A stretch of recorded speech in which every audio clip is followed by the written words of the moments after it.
Properties అన్ని కూడా సెటిల్మెంట్లు, 30-40 సంవత్సరాలుగా సంపాదించిన ఆస్తి మెడ మీద కత్తి పెట్టి ఇది రాసిస్తావా లేదా అంటే ప్రాణభయంతో రాసిచ్చేసి బయట కూడా చెప్పలేని పరిస్థితి, చంపేస్తారని. ఒకప్పుడు నేను చూశాను, టెర్రరిస్ట్ ఎక్కడో ఉంటాడు దావూద్ ఇబ్రహీం, వాడు ఇక్కడికి ఫోన్ చేస్తాడు. దావూద్ ఇబ్రహీం ఫోన్ చేశాడు, నువ్వు 10 కోట్లు పంపేయాలని పంపించేయాలి. దావూద్ ఇబ్రహీం ఉన్నాడా లేదు తెలియదు, కానీ వీడు మాత్రం 10 కోట్లు పోతాయి. నేను చూశాను టెర్రరిస్టులు ఎక్కడో ఉంటారు. పలానాడికి చెప్తే నువ్వు ఇంత పంపించమంటే ఆ లెటర్ ఫేక్ అయినా డబ్బులు పంపించి మూడో వాళ్ళు చెప్పేవాళ్ళు కాదు. అదే పరిస్థితి రాష్ట్రం. మీరు గుర్తుపెట్టుకోవాలి ఇవన్నీ. అందుకే చాలా మంది సెటిల్మెంట్లు చేసుకుంటే 40 ఏళ్లుగా సంపాదించిన ఆస్తి వీళ్ళకి రాసిచ్చేసి వాటా రాయించిన వాళ్ళు ఉన్నారు, టోటల్గా రాయించిన వాళ్ళు ఉన్నారు, లేకుంటే వదిలేసుకున్న వాళ్ళు ఉన్నారు. కానీ బయట మాట్లాడకుండా ఇప్పటికి కూడా భయపడే పరిస్థితికి వచ్చారు. అదే సమయంలో మీరు చూస్తే రాష్ట్రంలో కొంతమంది టెయింటెడ్ ఆఫీసర్ తెచ్చుకున్నారు. ఆల్ ఇండియా లెవెల్లో IARS ఆఫీసర్లు రాష్ట్రం అంతా వీళ్ళే.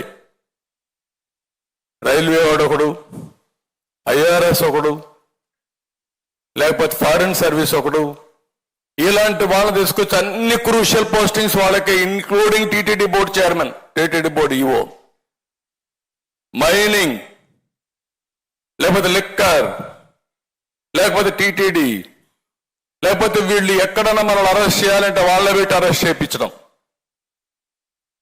ఇది ఎంత భయంకరమైన వాతావరణం అంటే నా జీవితంలో ఎప్పుడు నేను చూడలేదు, ఊహించలేదు. అలాంటివన్నీ చేశారు.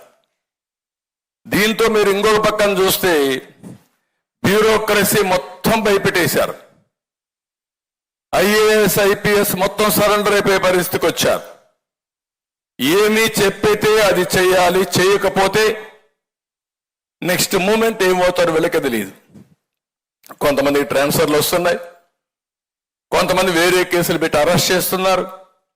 దాంతో భయపడిపోయి సరెండర్ అయిపోయే పరిస్థితికి వచ్చారు. మనసు చంపుకొని కొంతమంది పనిచేస్తే కొంతమంది లాలోచేపడి పనిచేసే పరిస్థితికి వచ్చారు.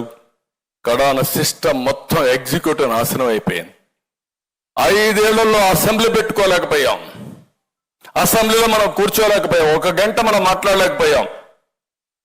మీరు పార్లమెంట్ చూశారు, విభేదిస్తున్నారు, డిబేట్ జరుగుతున్నాయి, వాళ్ళ అభిప్రాయాలు చెప్తున్నారు. గవర్నమెంట్ లో ఉండే NDA ఎవరేం మాట్లాడినా ఇన్న తర్వాత సమాధానం చెప్పారు. ఈ అసెంబ్లీలో పోతే బూతులు భరించలేక నేను ఒకటే చెప్పాను, క్షేత్రస్థాయిలో గెలిచి మళ్ళీ అసెంబ్లీని ఇది గౌరవ సభ కాకుండా గౌరవ సభ చేసిన తర్వాతనే అసెంబ్లీకి ఎంటర్ అవుతానని చెప్పి బయట వచ్చాను. 5 ఏళ్ల నుంచి నేను చూస్తున్నా, మా అచ్చెన్నాయుడు అందరూ వెళ్ళారు, మన ఎమ్మెల్యేలు వెళ్తున్నారు, వీరోచితంగా పోరాడారు, కానీ మైకులు ఇవ్వలేదు. అందుకే నేను ఒకటే చెప్పాను, 21 మంది నేను పొత్తుల్లో కూడా నేను మాట్లాడి ఒకటి చెప్పాను, నాకు మొదటి ప్రాధాన్యత నా 21 మంది ఎమ్మెల్యేలు గట్టిగా పోరాడారు. ఆ 21 మందికి మాత్రం రాజీ లేదు, ఈ సీట్లు నేను డిస్కస్ చేయని చెప్పి ఆ 21 మంది ఇచ్చి మీ రుణం తీర్చుకోవాలన్న ఉద్దేశంతో నేను ఆ నిర్ణయం చేశాను. అలాంటివి వచ్చాయి. కడాన జ్యుడిషియరీని మీరు చూశారు. నిన్న కూడా జ్యుడిషియరీ ఇసుక విషయంలో మాట్లాడినప్పుడు ఏంటి రాష్ట్రంలో ఏం జరుగుతా ఉంది, ఎక్కడికి పోతున్నారు, ఎంత కమ్ముతున్నారంటే నిన్న కూడా నేను చూశాను. కడాన కోర్టు ఆదేశాల ప్రకారం యథేచ్ఛగా వీళ్ళు ఇసుకంతా కూడా దొంగ వ్యాపారం చేస్తామంటే ఇప్పుడు రికార్డులు పంపేయమంటున్నారు. కడాన రికార్డులు కూడా తెప్పించారు. కోర్టు అనుకుంటే కూడా న్యాయమూర్తులు కోప్పడినా కనీసం రికార్డులు ఇవ్వలేని పరిస్థితి వస్తే, కడాన యాక్షన్ తీసుకునే పరిస్థితి లేకపోతే, ఎంతమంది ఆఫీసర్ని కోర్టుకు పిలిపించి పని చేస్తారా లేకపోతే కంటెంప్ట్ కింద మీరు జైలుకు పోతారంటే అప్పుడు కొన్ని పనులు చేశారు. ఎంతమంది చేయగలుగుతారు ఈ పని? ఎంత ఓపికగా ఫైట్ చేయగలుగుతాం, ఎంత డబ్బులు ఖర్చు అవుతుంది. ఈరోజు వాళ్ళ గవర్నమెంట్ డబ్బులు ఉన్నాయి, ట్యాక్స్ పేయర్స్ మనీ ఉంది, వందల వేల కోట్ల రూపాయలు లాయర్స్ ఖర్చు పెట్టారు. కష్టార్జితం మనం ఖర్చు పెడితే